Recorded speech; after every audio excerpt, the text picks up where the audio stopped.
முதல் எலெக்ஷன்ல 35% வாங்கியிருக்கு. முதியோர்லேருந்து குழந்தைங்க வரைக்கும் அந்த சின்னத்தை பார்த்தா இவரோட அசோசியேட் பண்றாங்க. எப்படி? அதுதான் இந்த கட்சியோட ஸ்ட்ரென்த். அதை நீங்க உங்களால கோடி ரூபா 1000 கோடி ரூபா கொடுத்தாலும் ரெப்ளிகேட் பண்ண முடியாது. ஏன்னா இது ஆர்கானிக். அதோட அர்த்தத்தை நீங்க நல்லா புரிஞ்சுக்கோங்க. ஆர்கானிக்னு எங்களை வந்து நீங்க ட்ரோல் பண்ணீங்களா அந்த ஏதோ டிரான் பிக்சர்ஸ், இது ஆர்கானிக்குங்கிற மீனிங்னு நீங்க புரிஞ்சுக்கோங்க. இது வந்து பீப்புளோட கட்சிங்க. இதுல வந்து யாரும் வேறு ஒன்றிய குடும்பங்களோ இல்ல வந்து ஏற்கனவே ஆட்சி அதிகாரத்துல பல வருஷமா உட்கார்ந்த குடும்பங்கள் வேணும்ட்டே காலேஜ் பாலிடிக்ஸ்ல இருந்து லீடர்ஸ் வந்துடக்கூடாதுன்னு இவங்க குடும்ப அரசியலை செஞ்சவங்க, இவங்களுக்கெல்லாம் வந்து ஒரு மூஞ்சில் அடிச்சா மாதிரி இந்த தேர்தல் அமைஞ்சது. இன்னி வரைக்கும் அவங்க புலம்பிட்டே தான் இருப்பாங்க. எல்லா ஆட்சிகளுக்கும் புதுசா அமைந்த கவர்மெண்ட்டுக்கும் 5 to 6 months டைம் கொடுக்கறது வாடிக்கை. ஆனா இங்க ஃபர்ஸ்ட் டைம்ல இருந்தே வந்து இவங்களுக்கு ஆன்டி இன்கம்பன்சி கிரியேட் பண்ணுங்கிற ஒரு ஸ்ட்ராட்டஜி இருக்கு. அதை எப்படியாவது போய் அவதூறு எவ்வளவு கேவலமா பேச முடியுமோ அது திருப்பி பண்ணி நிரந்தரமா கூப்பில் உட்காரலான்னு முடிவு செஞ்சுட்டாங்க. அதுக்கு என் வாழ்த்துக்கள். இன்னும் கூட அவங்களுக்கு எவ்வளவு ஜாப்லெஸ் தெரியுமாங்க. டிவி கஃபே மற்ற ஸ்பேஸ்ல எல்லாம் இந்த ஸ்பேஸை ரீப்ளே பண்ணி பேசிட்டு இருப்பாங்க. அவங்களால ஆக்கப்பூர்வமா எதுவுமே பேச முடியாது, அபியூஸ் தான் பண்ண முடியும். இந்த ஸ்பேஸ்ல பேசுறத அவங்க வந்து ரீப்ளே பண்ணிட்டு இருப்பாங்க. அவ்வளவு பொழப்பு இல்லாதவங்க. கண்டிப்பா கண்டிப்பா ஒண்ணுமே இல்லைங்க. மக்கள் கிரவுண்ட் ரியாலிட்டி பாக்குறாங்க. இன்னைக்கு பாருங்க எவ்வளவு பெரிய புரட்சிகள்லாம் நடந்திருக்கு. 56 வருஷமா ஒரு இடத்துக்கு பஸ் போகல. ஏதேசம் 22 வருஷமா வந்து ஒரு ஸ்டாப், லாஸ்ட் ஸ்டாப் இந்த இடம்னு சொல்லி கொடுத்துட்டு கூட அந்த ஊருக்கு பஸ் போகல. பக்கத்து அந்த ஜாதியை வச்சு அந்த பக்கத்து ஊர்ல போயிட்டு பஸ் நிக்குது. இன்னைக்கு வந்து கன்னியாகுமரியில எல்லாம் மலைவாழ் மக்களுக்கு பஸ்ஸுக்கான அந்த வழித்தடங்கள் ரெடி பண்ணிட்டு இருக்கிறாங்க, ரோடு ரெடி பண்ணிட்டு இருக்கிறாங்க பஸ் விடுறதுக்காக. நீங்க வந்து மேல இருந்து கீழே பார்க்காதுங்க, கீழே இருந்து பாருங்க. அரசியல் உள்ளது வந்து எதுவுமே இல்லாத மக்களுக்கு கிடைக்கிறதுங்க. மதுரை பக்கத்துல வந்து ஒரு ஒரு ஊர்ல வந்து தண்ணி இல்லை, எலக்ட்ரிசிட்டி இல்லை, மாசத்துக்கு இல்ல வாரத்துக்கு 2 நாள் தண்ணி. யோசிக்க முடியுதா அவங்களால? நமக்கு டேப்பை ஓபன் பண்ணா தண்ணி வருது, ஷவர்ல போய் குளிக்கிறோம், அவ்வளவு தூரம் நம்ம தண்ணி யூஸ் பண்றோம். 1000 லிட்டர் டேங்க் 2 நாள்ல தண்ணி ரீப்ளேஸ் பண்ண வேண்டியிருக்கு. 2 குடத்தை வச்சு 1 வீக் எதேசம் வந்து 3 நாள் 4 நாள் ஓட்டணும். ஒரு குடத்துக்கு 10 ரூபா. அவங்க எல்லாம் காசு வச்சுட்டு இருக்கிறவங்களாங்க. பிள்ளைங்களை எப்படி படிக்க வைக்கிறீங்க? அந்த கோயில் ஒன்று பக்கத்துல இருக்குங்க, அந்த கோயில்ல லைட் போடுவாங்க, அங்க போயிட்டு இருந்து படிக்க வைக்கிறாங்க. நம்ம எந்த இயர்ல இருக்கிறோம்? 2026. வெக்கமே இல்லாம ஒரு நாயெல்லாம் வந்து கம்பேர் பண்ணிட்டு இருக்கிறான். அமெரிக்கா கூட கம்பேர் பண்ணிட்டு இருக்கிறோம் தமிழ்நாட. இதெல்லாம் மாறுறதாங்க மாற்றம். இதெல்லாம் மாத்துறதுதான் மாற்றம். அம்மா உணவகத்தை பத்தியும் ஒரு பாயிண்ட் சொல்லிடணுங்க. அவங்க இத்தனை காலமா வந்து அத லாப நட்டம் கூட பேசினாங்க. மேயர் பிரியா தான் ஏன் வந்து பல இடங்கள்ல வந்து அம்மா உணவகம் அடித்தட்டு மக்களுக்கு வந்து சாப்பாடை, ஆரோக்கியமான சாப்பாடை, தரமான சாப்பாடை கொடுத்துட்டு இருந்துச்சு கம்மி விலைக்கு. ஏன் எத்தனை இடங்கள்ல சாப்பாடோட தரம் சரியில்லை, அதோட வந்து பல இடங்கள்ல மூடிட்டீங்களே. டாஸ்மாக் அதிகரிச்சிட்டீங்க, நாங்க திருப்பி அந்த ட்ரெண்டை மாத்திட்டோம். டாஸ்மாக்கை வந்து சிஎம் விஜய் எல்லா இடத்துலயும் வந்து மூடுறாரு, கம்மி பண்றாரு. எங்கெல்லாம் வந்து தொந்தரவு கொடுக்குற டாஸ்மாக் இருக்கோ பொதுமக்களுக்கும், பெண்களுக்கும், ஸ்கூல் போறவங்களுக்கும், அது பக்கத்துல கோவில் பக்கத்துல இருக்கிறதுக்கும் அதெல்லாம் மூடுற டாஸ்மாக்கை இப்ப வந்து அம்மா உணவகத்தோட தரத்தை அந்த பேரு கூட மாத்தாம அதே இதுல தான் வந்து பண்றாங்க. விஜய் உணவகம்னு மாத்தலையா, தளபதி உணவகம்னு மாத்தலையா? இதுதாங்க அவரோட. ஏங்க ஸ்கூல் போற பேக்ல கூட கலைஞர் கருணாநிதி சொன்ன ஒரு சொல்லு அந்த பேக்ல இருக்கு, அதை மாத்தல. அதெல்லாம் மேற்கொண்டு அந்த மாதிரிதாங்க பண்ணிட்டு வர்றாரு இவர். உண்மையான தூய சக்தி அரசியல்ல. ஜெயிச்ச அன்னைக்கு உங்களை போய் சந்திக்கணும்னு எந்த அவசியமும் இல்லை, ஆனாலும் பண்றாரு. அதுதான் அது ஒரு அடுத்த பெருந்தலைவர் அவர் தான் நான் சொல்லுவேன். சொல்லுங்க, வர்ச்சுவல் வாரியர் கைத்துக்கிறேன். நண்பா, நேற்று 3 நியூஸ் சேனல் கட் ஆனது வந்து டெக்னிக்கல் இஷ்யூ நண்பா. பட் நம்ம தான் பண்ணோன்ட்டு அவங்க சொல்லிட்டு இருக்காங்களே, அதுக்குள்ள ஏதாச்சும் இஷ்யூ பண்ணலாமா? அது டிஃபர்மேஷன் தான். அது எப்படி விர்ச்சுவல் வாரியர்ஸ் நீங்க வந்து இப்பதான் வந்து புதுசா பார்க்க தொடங்கியிருக்கிறீங்க. டெய்லி இது மாதிரி வந்துட்டு இருக்கும். டெய்லி இந்த மாதிரி ஒரு 10 நியூஸ் போடுவானுங்க. என்ன நடந்தாலும், அவன் வீட்டு பக்கத்துல வந்து ஒரு மரம் சாஞ்சிருச்சுன்னு சொல்லுவான்னா, "டிவிக்கு அரச பார்த்தீங்களா?" அப்படின்னு சொல்லிட்டு வரதான் செய்யும். இதெல்லாம் எதிர்கொள்ளலாம். பிரச்சனை கிடையாது. ரொம்ப ட்ரிகர் ஆகாதுங்க. அவ்வளோதான். மக்கள் பார்த்துட்டு இருக்காங்கங்க. மக்களுக்கு எல்லாமே தெரியும். மக்கள் பார்த்துட்டே இருக்கிறாங்க. இவனுங்களெல்லாம் வைக்க வேண்டிய இடத்துல வச்சிருக்கிறாங்க. வைப்பாங்க இனியும். அவ்வளோதான். இப்ப புரியுதாங்க. நான் உங்ககிட்ட எப்பவுமே ஸ்பேஸ்ல சொல்லுவேன். உங்களோட ஆட்சி திரும்பி திரும்பி வந்ததே கிடையாது. பேக் டு பேக் என்னைக்காவது திமுகவோட ஆட்சி வந்திருக்காங்க. ஏன்னா நீங்க ஒரு தடவ வந்து போய் ஆட்சியில உட்காந்துட்டீங்கன்னா, அடுத்த 5 வருஷம் கொள்ளடிக்கிறதுல தான் மும்முரமா இருப்பீங்க. குறிக்கோளா இருப்பீங்க. வாக்கு அரசியல்ல தான் ஈடுபடுவீங்க. மக்கள் நல அரசியல் செய்ய மாட்டீங்க. சட்ட ஒழுங்கு சீர்குலையும். அதே மாதிரி எத்தனை வருஷம் வந்து தலித்திய மக்களுக்கு வந்து பொது தொகுதியில இருந்து இடம் கொடுத்தீங்களா? குடுக்கல. அது அத்தனை அந்த மக்களுக்கெல்லாம் வந்து எவ்வளவு ப்ராப்ளம்ஸ் வந்துச்சு உங்க ஆட்சியில. வேங்கை வயல்ல இருந்து, அதுக்கப்புறம் வந்து போலீஸோட அத்துமீறல்கள் சில இடங்கள்ல. இதெல்லாம் மேற்கொண்டு பேசுனதுதாங்க. ஏங்க ஒரு ஆணவ படுகொலையில இறந்த கவினோட பெரியம்மா வந்து எம்எல்ஏ வச்சிருக்காங்க கட்சி. 8 அமைச்சர்கள் கொடுத்துருக்காங்க. நீங்க இத்தனை வருஷமா செய்யற அரசியல் எல்லாமே வந்து ஒரே மாசத்துல வந்து முறியடிக்கிற மாதிரி வந்து நிறைய செயல்கள். அதே மாதிரி இத்தனை வருஷம் பஸ் போகாதது சொன்னீங்க. அப்புறம் சிங்கப்பெண் திட்டம் இத்தனையும் இருக்குங்க. நம்ம வந்து டெய்லி நம்ம அரசாங்கம் செய்து வர நலத்திட்டங்களை பத்தி மட்டுமே பேசினா போதும். அது வந்து இவங்களோட பாலிடிக்ஸை வீழ்த்திடும். ஆனா இவங்க ஃபேக் நியூஸ் பண்ணுவாங்க, டார்கெட்டட் அட்டாக்ஸ் பண்ணுவாங்க. ஒரு அமைச்சர் டான்ஸ் ஆடினதெல்லாம் எடுத்து போடுறாங்க. ஏங்க ஒரு பெண்ணு வந்து ஒரு டான்ஸ் ஆடக்கூடாதா? அதுல என்ன தப்புன்னு நான் கேட்கிறேன். ஒரு இதுவா நீங்க வந்து கிண்டல் அடிச்சு பேசுறீங்க. உங்க முற்போக்கையும் இவ்வளவுதானா நான் கேட்கிறேன். ஒரு பெண் அமைச்சர் வந்து ஆடுறாங்க. ஏதோ ஒரு ஈவெண்ட். இவங்களோட கட்சி கூட்டத்துல எப்படி ஆட வைக்கிறானுங்க? எந்த மாதிரி ஆட்டம்லாம் உங்க தொண்டர்களுக்கு காமிப்பீங்க? எந்த மாதிரி ஆட்டங்கள்லாம், என்ன மாதிரி டான்ஸ் எல்லாம், என்ன மாதிரி டான்சஸ்லாம் நீங்க கூப்பிட்டு என்ன பாட்டு போடுவீங்க? எல்லாம் ஆபாசம், எல்லாருக்கும் ஊருக்கே தெரியும். இப்படி பண்ண அரசியல் நீங்க வந்து ஒரு டைனாமிக் யங் மினிஸ்டர் வராங்க. 29 இயர்ஸ் தான் அவங்களோட ஏஜ் ஆகுது. அவங்கள எப்படிலாம் வந்து ஷேம் பண்ண முடியுமோ ஃபர்ஸ்ட் அவங்க கூட அணிந்த ஆடையை வந்து நீங்க கேவலப்படுத்தி பேசுனீங்க. அதுக்கப்புறம் அவங்க ஒரு இடத்துல சுதந்திரமா அவங்களோட விருப்பப்படி ஆடுறாங்க. என்ன தப்பு?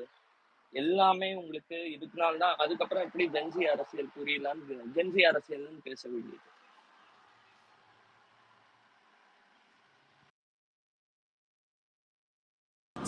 இவனுங்க பண்ற அரசியல பார்த்தாச்சுன்னு சொல்லலாம்னா, வருங்கால ஜென்சி இனி இப்போ வந்த செட் ஆகட்டும், இனி வர்றவங்களாகட்டும், வெறுக்க தான் செய்வாங்களே தவிர, என்னடா பூமர் மாதிரி கத்திட்டே இருக்கிறீங்க, அதை செய்துட்டு இருக்கு.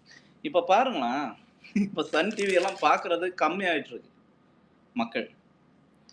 ஒரு புள்ளி விவரம் சொன்னாங்கங்க ஒரு இதுல. என்னன்னா, கடைசி 5 வருஷம் ஒரு ஆவரேஜா 1 மந்த் வந்து எவ்வளோ பாலியல் வன்கொடுமை நடந்திருக்கு, எவ்வளோ மர்டர் நடந்திருக்கு, எவ்வளோ சமூக பிரச்சனைகள் நடந்திருக்குன்னு அத பார்க்கும்போது, நம்ம இந்த ஆட்சி அமைஞ்சு 1 மாசத்துலயே வந்து அவ்ளோ கண்ட்ரோல் ஆயிருக்குங்க. அவ்ளோ விஷயங்கள். நடக்கலையான்னு கேட்டா நடக்க தான் செய்யுது. அதுக்கான ஆக்ஷன்ஸ் நம்ம வந்து ஹெவியா இத எடுத்துட்டு இருக்கிறதுனால தான் நம்ம அது வந்து மேனேஜ் பண்ண முடியுது. கண்டிப்பா வந்து இன்னும் கம்மியாகும். இப்போ தளபதி சொன்ன மாதிரி பெண்கள், குழந்தைகள் எங்க அவங்க பாதிப்பு இல்லாம இருக்கிறாங்களோ, அதுதான் நல்லாட்சி. அந்த பாதிப்பு இல்லாம இருப்போம். கண்டிப்பா இருப்போம். அதுக்கான எல்லா அ இனிஷியேட் நம்ம எடுத்துட்டு இருக்கிறோம். அதுல வந்து எந்த மாற்றமும் கிடையாது. பாப்போம் நம்ம எடுக்கிற நெறைய விஷயங்கள் நம்ம தமிழ்நாட்டு பாலிடிக்ஸ்‌க்கே அதெல்லாம் புதுசு. அதெல்லாம் பக்காவா இம்ப்ளிமெண்ட் ஆக்கி கொண்டு வரும்போது பாருங்க வேற லெவல்ல இருக்கும். கோல்ட்பர்க் ப்ரோ பாவம் அவரு வந்து போறாரு. ப்ரோ லைட்டா ஒருக்கா எக்ஸிட் ஆயிட்டு அப்படியே உள்ள வாங்க ப்ரோ. மைக் எடுத்துட்டு டைரக்ட்டா மேல வந்துரலாம். எக்ஸிட் ஆயிட்டு வந்து பாருங்க. ஆட்சி அதிகாரத்துல பங்குன்னு பேசினார் விக்கிரவாண்டியில. அது அப்படியே செய்தியும் காமிச்சாரு.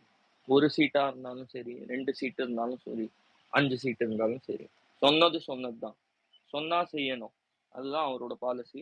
அதை வந்து ஆட்சி அதிகாரத்துல பங்கும் கொடுத்துருக்காரு. இப்ப இத்தனை வருஷமா நீங்க வந்து அமைச்சரவையில கூட உங்களுக்கு நியாயமா உழைத்த, விசுவாசமா உழைத்த கட்சிகள், தோழமை கட்சிகள், கூட்டணி கட்சிகள் யாருக்குமே கொடுக்கல. நீங்க மைனாரிட்டி அரசா இருந்தீங்களே 2006 to 11. அப்போ வந்து காங்கிரஸோட சப்போர்ட் இல்லாம, பாமகவோட சப்போர்ட் இல்லாம நீங்க ஆட்சியில அமர்ந்திருக்க முடியாது. ஆனா அமைச்சரவையில உங்களுக்கு இடமே கொடுக்கலையே. இதுதானா நீங்க ஆட்சி அதிகாரத்துல கொடுக்குற சமூக நீதி, சம பங்கு? ஒண்ணுமே இல்லையே. 2006 to 11 நீங்க வரலாறு திரும்பி பாருங்க. டிஎம்கேக்கு வந்து 96 98 சீட்ஸ் தான் இருந்துச்சு. அவங்க வந்து காங்கிரஸோட சப்போர்ட்டு, பிஎம்கேவோட சப்போர்ட், எக்ஸ்டர்னல் சப்போர்ட்டோட தான் கவர்மெண்ட் அமைச்சாங்க. ஆனா அவங்க வந்து டெல்லியில யூபிஏல மினிஸ்டரா உட்கார்ந்துருந்தாங்க. இதெல்லாம் யாருமே ஏன் அவங்க பார்த்து கேட்கறது இல்ல? இப்ப நம்மளை பார்த்து சொல்றதுக்கு ஒண்ணுமே இல்லை. கவர்மெண்ட்லாம் பர்ஃபெக்டா நடத்தி வராங்க எல்லாருக்குமே. இப்ப ஏடிஎம்கே உடையறதுக்கு குதிரை பேரம்னு சொல்றீங்களே, நீங்க எடப்பாடி பழனிசாமியை சிஎம் ஆக்கணும்னு நினைச்சது, அதுக்கப்புறம் அவர் வந்து திருமாவளவன் வந்து இங்க சிஎம் ஆகக்கூடாதுன்னு நினைச்சது, இதெல்லாம் இப்ப எக்ஸ்போஸ் பண்ணிட்டாரு சவுக்கு சங்கர். இப்ப நான் வந்து யாரையும் தனிப்பட்ட ஒரு நபரை ப்ரமோட் பண்ணல, பட் ஓப்பனா இப்ப எல்லாருக்கும் குதிரை பேரன்னு நம்மள பேசுறீங்களே, நீங்க பண்ணது என்னன்னு அந்த ஒரு வாரத்துல எல்லாருக்கும் தெரிஞ்சு போச்சு.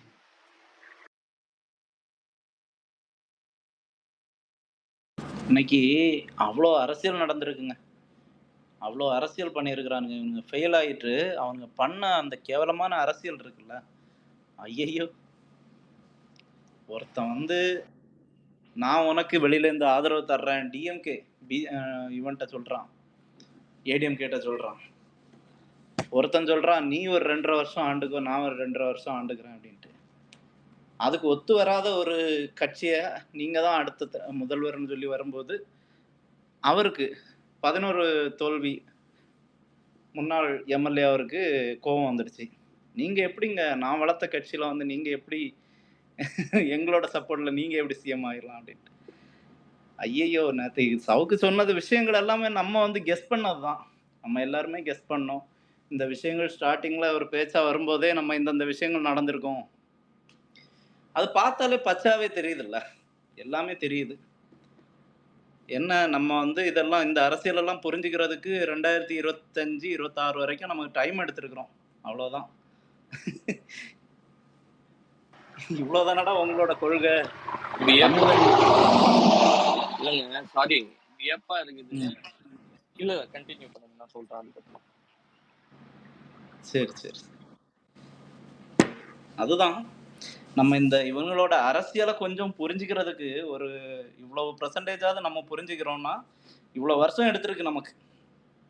இதைத்தானடா இவ்வளவு நாள் போட்டு ஓட்டிட்டு இருந்தீங்க. சமூக நீதினு சொல்றீங்க, அதுன்னு சொல்றீங்க, இதுன்னு சொல்றீங்க, எல்லாருக்கும் எல்லாம்னு சொல்றீங்க. எங்க கொடுத்தீங்க? எல்லாருக்கும் எல்லாம் எங்க கொடுத்தீங்க? மனு வாங்க வந்தவங்கள தொடுறதுக்கு பயப்படுறீங்க. ஏன் நான் உங்களுக்கு ஏதாவது மனு கொடுத்தா தலையில அடிப்பாங்க. எது மனு கொடுத்தா தலையில அடிப்பாங்க. ஆமா ஆமா, மனு கொடுக்க போறவங்கள தலையில அடிக்கிறது, மனு கொடுக்க போய் அவங்க வந்து ஐயான்னு சொல்லி போயாச்சுன்னா விலக்கி விட்டுட்டு போறது, அது ஏதோ வந்து மக்களை மக்களாவே நினைக்கல இவனுங்க. ஓசியில போறீங்களா, ஓசியில போறீங்களா, உன் பொண்ணுகிட்டையும் உன் ஒய்ஃபு கிட்ட நீ கேட்பியா? அவங்களும் தானே வாங்கியிருப்பாங்க. மேபி அவங்க வந்து பிஎம்டபிள்யூல எல்லாம் போவாங்க. உன் சொந்தக்கார யாராச்சும் அந்த ஓசி பஸ் யூஸ் பண்ணியிருப்பாங்க, கேட்க வேண்டியது தானே. ஆபாசம் நிறைஞ்சவனுங்க. 1000 ரூபாய் கொடுத்துட்டு அந்த அம்மாவோட முகத்தை பார்த்தீங்களா எவ்வளோ பளபளான்னு இருக்கு. நாங்கள் கொடுக்குற 1000 ரூபாயில, ஏண்டா நீ கொடுக்குற 1000 ரூபாயில நாங்கள் ஃபீஸ் கட்டணும், நீ கொடுக்குற 1000 ரூபாயில கரண்ட் பில் கட்டணும், நீ கொடுக்குற 1000 ரூபாயில நாங்கள் கேஸ் எடுக்கணும், நீ கொடுக்குற 1000 ரூபாய் ஒரு வெக்கமே இல்லாமல் ஒரு அம்மாவுக்கு எழுதி கொடுத்து அவங்க மனப்பாடம் பண்ணி வந்துட்டு சொல்கிறாங்க 1000 ரூபாயை நான் எப்படி போட்டு ஒரு ஆடு வாங்கினேன், ஆடு வாங்கி ஒரு ஆட்டு பண்ண வச்சேன், இன்னைக்கு வந்து ஒரு பெரிய இதெல்லாம் தொழிலுங்க, கற்றுக்கோங்க. இங்கே ஒவ்வொருத்தன் 50,000 60,000 வாங்கிட்டு விவசாயம் அது இதுன்னு பண்ணி அதுலேயும் ஃப்ளாப் ஆகி தூக்கு போட்டு சேர்த்துட்டு இருக்கிறான். 1000 ரூபாய் வச்சு ஆட்டு பண்ண வச்சு இப்போ லட்சாதிபதி அவங்க. என்ன நாட்டம் போட்டானுங்க, என்னென்ன போய் சொன்னானுங்க, வாயில வர்றத எல்லாம். மக்கள் முட்டாள் கிடையாது, திரும்பவும் அதை தான் நான் சொல்றேன். நீ சொல்ற இந்த கதைகளெல்லாம் நம்புறதுக்கு எல்லாரும் கொத்தடிமைகள் எல்லாம் நீ நினைச்சிட்டு இருக்காத. இப்ப அந்த ஜென்சி குரூப் இருக்கா இல்லையா? இருக்கிறானுங்க ஜாலியா டூருக்கு போறானுங்க, வாரானுங்க, ஊர் சுத்துறானுங்க. கண்டிப்பா அதுல ஏதாவது ஒரு கேஸ்ல ஒருத்தன் அடிபடுவானுங்க. இருப்பான் இல்லன் ப்ரோ, ஒருத்தன் இருப்பான் அதுல. இந்த கண் எப்பவுமே ஒரு கூலிங் கிளாஸ் கழட்டவே மாட்டாரு அவரு. கண்ணாடி ஆமா, ஆமா, போட்டுக்கினே தான் தெரியுவாரு அவரு. பாத்துறீங்களா கூட ஒருத்தன்? அவன் தான் என்ன பண்ணிட்டான், இந்த நேற்று போட்டாங்கல்ல அந்த ஐடிவிங்க வந்து ஒரு பொய் செய்தி ஒண்ணு, ஆதவ அர்ஜுனா பத்தி. இந்த மாதிரி மார்ட்டினோட ஃபேமிலி அத வந்துட்டு வீடியோ அவரு வந்து வீடியோ பண்ணி பாத்தீங்களா? மார்ட்டின் ஃபேமிலி வந்துட்டு ஆதவ அர்ஜுனா வந்துட்டு இந்த மாதிரி பண்ணிட்டாப்ல அப்படி இப்படின்ட்டு. இப்ப அவனை வந்துட்டு லீகல் டீம் வச்சு ஏன்னா ஒண்ணு பண்ணாங்கன்னா, இது ஏன்னா ஒண்ணு இதுவாயிடுச்சு என்ன பண்ணுவாங்க? ஒண்ணு தெரிஞ்சு பேசணும், தெரியலாம் வாயை மூடிட்டு கம்முன்னு இருக்கணும். எனக்கு எல்லாம் தெரிஞ்ச பார்த்தாச்சுன்னா பிளாக் பந்தர் வாய்ஸ் மாதிரியே இருக்கு. சிலவேளை அவனா இருப்பானோ? இல்ல அவன் வந்துட்டு அந்த ஒரு எப்படின்னா அந்த ஒரு கூட்டத்துக்கு ஒண்ணு போனான். என்னன்னா இந்த தோத்துட்டாங்கல்ல, அப்ப வந்துட்டு இந்த கருத்து கணிப்பு எல்லாம் கேட்கறதுக்கு போனான்ப்பா. அப்ப என்ன பண்ணாங்கன்னா, இவனையும் உட்கார வச்சு கூப்பிட்டாங்க. அந்த கட்சியில ஒரு மெம்பர் அவங்க அப்பா வந்து ஏதோ கிளையிலயோ ஏதோ வட்டத்திலயோ இருக்கிறாரு போல இருக்கு. இவர் என்னன்னா யூடியூப் ஏதோ இன்ஸ்டால வந்துட்டு அடிக்கடி வீடியோ போடுவான்ல, இவர் பெரிய பருப்பு மாதிரி வந்து உட்கார வச்சு ஏதோ பேட்டி கொடுத்த போது நீ எதுக்கு நீ வந்துட்டு ஒரு கமெண்ட் போட்டன்றது அவங்ககிட்ட போய் கேட்டாங்க போல இருக்கு. ஏதோ அவருக்கு எதிரா வந்துட்டு ஏதோ போட்டுக்கிறான் போல இருக்கு. ஏன்னா இந்த ஆளை வந்துட்டு இவனேதான் தெரியாதா? அந்த அழகப்பாவும் மூஞ்சி அது வாயில நல்லா வருது, அது பேரு அது அழகப்பாடு. இவன் தான் அது மாட்டினது. மாட்டி கழுத்தை பிடிச்சி வெளியே தள்ளி விட்டாங்க, போடா வெளியே நாயேன்னு. அப்போ கூட அந்த நாய் எங்கேயோ உட்காந்து அங்கேயே பேசிட்டு தான் வந்திருக்குது. அப்ப கூட பாருங்க, அதுதான் சொல்றேன், அப்ப கூட பாருங்க வெக்கம் மானம் சூடு சோழனை சோத்துல உப்பு போட்டுதான் தின்றானா இல்லையான்னு தெரியல, அந்த ஜென்சி மீட்ல போய் உட்காந்து பேசி நடக்கிறான். நானும் அந்த தூக்கு மாடி தொங்கிருப்பேன் இவ்வளவு பேச்சு பேசுறதுக்கு. அவெல்லாம் உயிரோட இருக்கிறான், என்ன பண்றது?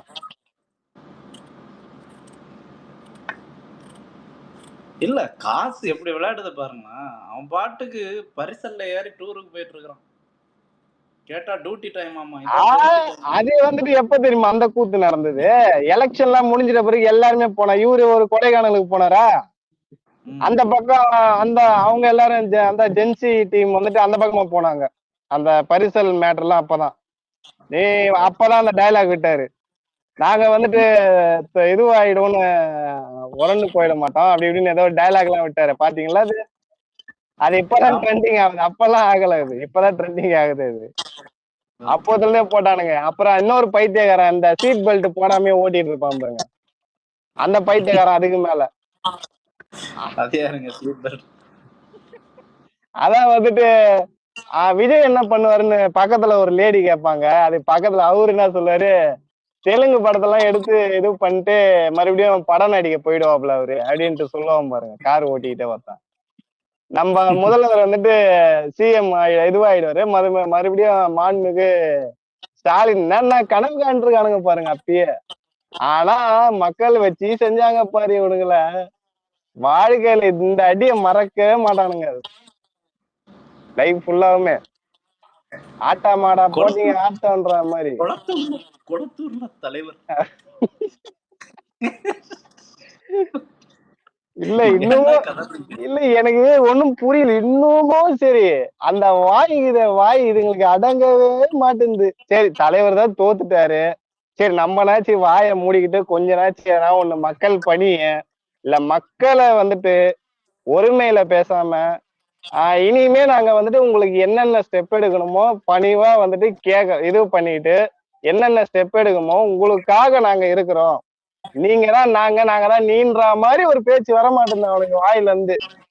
அப்ப கூட மக்களையே திட்டுறானுங்க, நீங்க செஞ்சது நியாயமா அப்படின்னு கேக்குறான் ஒருத்தன். இன்னொருத்தன் வந்துட்டு இந்த போக்சோ கேஸ்ல மாட்டினால ஒரு கவிஞர் டைமண்ட், தமிழ்நாட்டு மக்களுக்கு வந்து என்ன நன்றி மறந்துட்டாங்களா? அது ஏதோ ஒரு அதாவது நன்றி உணர்வு கெட்டு போச்சான்னு டேய் அவரு போய் எப்படிடா உனக்கு கேட்க முடியுது? இவனுக்கு நான் ஓட்டு போடலைன்னா உனக்கு நன்றி உணர்வு மறந்துச்சுன்னா அப்படி ஒரு நன்றி உணர்வு எனக்கு தேவையில்லை. ஏண்டா மக்களால நீங்க நீங்க என்ன இது எனக்கு என்ன ஒண்ணும் தைரியம் புரியலையே. உனக்கு? இல்ல இவருக்கு சப்போர்ட் நன்றி பண்ணி உணர்வு இவரு நம்ம பேச வராப்புல.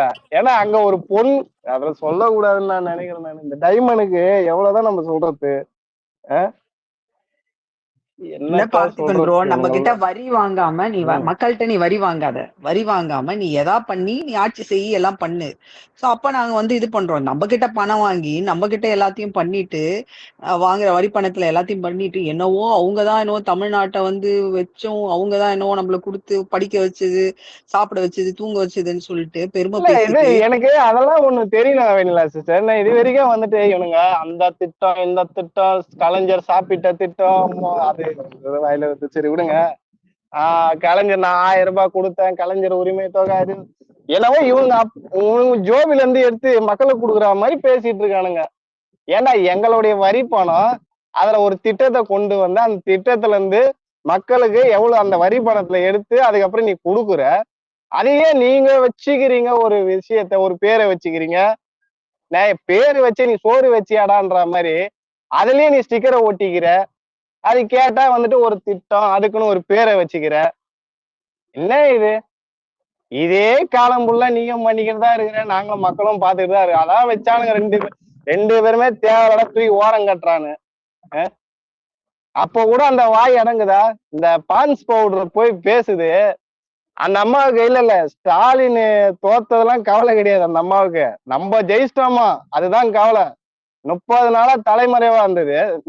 27 நாளா, ஆமா 27 நாளா தலைமறைவா இருந்தாங்க மேடம். அதுக்கப்புறம் இப்ப கொஞ்சம் கொஞ்சமா வெளியே வந்து அந்த வாய் சும்மா இருக்க மாட்டேங்குது. ஏன் மேயர் பதவி மட்டும் சும்மா இருக்குது எனக்கு, அதையும் புடிங்கிடுங்க அப்படின்ற மாதிரி பேசி நிக்குது. கொசு வழங்கும் திட்டம் 2.0 வந்து ரெடி பண்ணிட்டு இருக்காங்க. ஆனாலும் ரிசைன் பண்ணிட்டு போக வேண்டியது தானே. இல்ல இல்ல எனக்கு அதுதான் என்னன்னா எனக்கு மட்டும் எதுக்கு மேயர் பதவி, நான் எதுக்கு என்ன பண்ண போறேன் மேயர் பதவி, என்னையும் உட்கார வச்சிருங்க வீட்டுல அப்படின்ற மாதிரி பேசிட்டு இருக்கேன் மேடம். கவலையே படாதீங்க, அதுக்கும் ஒரு வழி பண்றவங்க. இந்த இருக்கிற மேயர்லாம் ஒரு வேலையை பண்ணிட்டு இருக்காங்க, பாத்திருப்பீங்கன்னு நினைக்கிறேன் செய்தி இது நியூஸ் சேனல்ல. போட்டோவை இவனுக்கு ஒரு காமெடி பண்றானுன்னு நினைக்கிறேன். ஆளாளுக்கு ஒரு போட்டோ. நான் கூட ஒரு போட்டோ தூக்கிட்டு போயிடலான்னு பாக்குறேன் மேயர் ஆபீஸுக்கு, என் போட்டோ கொஞ்சம் வச்சுக்கங்க அப்படின்ற மாதிரி. இவனுங்க பாட்டுன்னு தமிழக முதல்வர் ஒரு கவர்மெண்ட் ஆபீஸ்ல கண்டிப்பா இருக்க வேண்டிய ஒரு விஷயம், அந்த ஒரு சின்ன விஷயம் கூட தெரியாம இவனுங்க எப்படிதான் மேயரா இருக்கிறாங்கன்னு எனக்கு ஒன்றும் புரிய மாட்டேங்குது.